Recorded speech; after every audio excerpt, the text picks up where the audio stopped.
అందరికీ నమస్కారం. ఈ కవిత శీర్షిక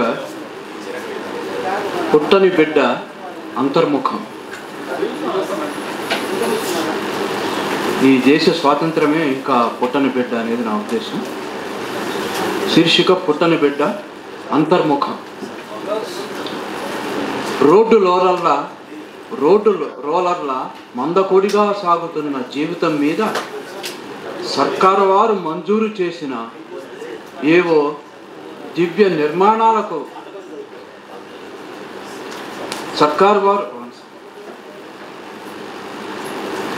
రోడ్డు రోలర్ల మందకొడిగా సాగుతున్న జీవితం మీద సర్కారు వారు మంజూరు చేసిన ఏవో దివ్య నిర్మాణాల గురించిన మధురోహలతో దశాబ్దాలుగా నిద్రపోతుంటే ఒక పసివాడు వచ్చి చిట్టి చిట్టి మునివేళ్లతో నిద్రలేపాడు. వాడి చెవుల్లోంచి జారి లేలేత బుగ్గల మీదుగా ఎండిపోయిన నెత్తుటి చారికలు, పిడిగుద్దలకు చితికి వాచిపోయిన కనుగుడ్లను కప్పలేని రెప్పలతో నా ముఖం మీద ముఖం పెట్టి ఉన్నాడు.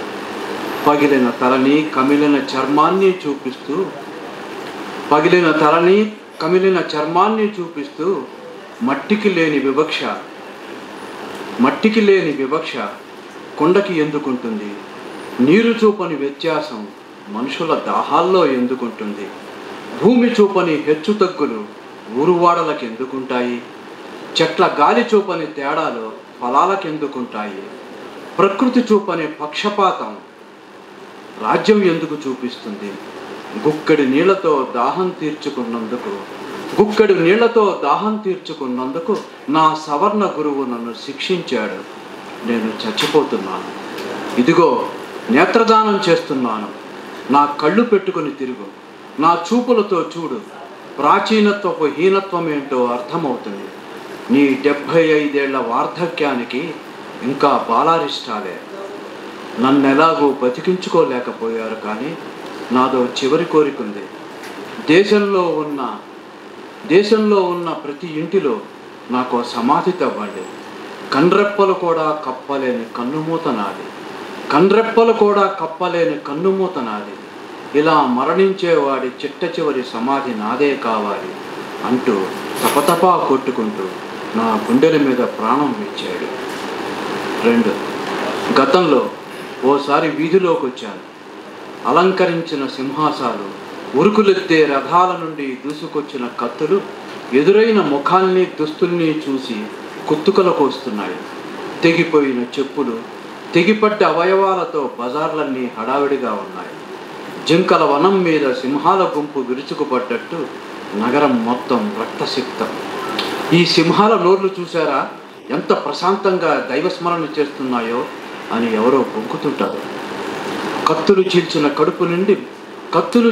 కడుపు నుండి బయటపడుతున్న పిండాన్ని లోపలికి నెట్టుకుంటూ ఓ నిండు గర్భిణి అంతకుల కాళ్ళు మొక్కుతున్నది. తన నగ్న దేహం చుట్టూ కుటుంబ సభ్యుల శవాలు చెల్లా చెదురుగా పడున్న ఓ అమ్మ నిస్సహాయంగా కాళ్ళు వేలాడేసి స్పృహ తప్పి పడిపోతున్నది. ఒక్కొక్కడు మీద పడుతున్నప్పుడు కాండం మీద గొడ్డలు వేటు పడ్డ చెట్టై ఆమె తల్లడిల్లిపోతున్నది. సర్వసంగ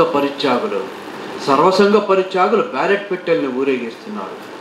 కొంతమంది పౌరులు వాటిల్లో నరికేసుకున్న తమ తలల్ని వేసి నగ్న ముండేలతో బృంద నృత్యాలు చేస్తున్నారు.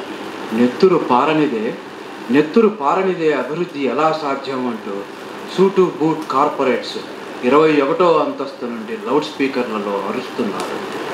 3. ధర్మం కోసం మానవ హననం జరిగిన తర్వాత సింహాలు ప్రశాంతంగా నవ్వాయి.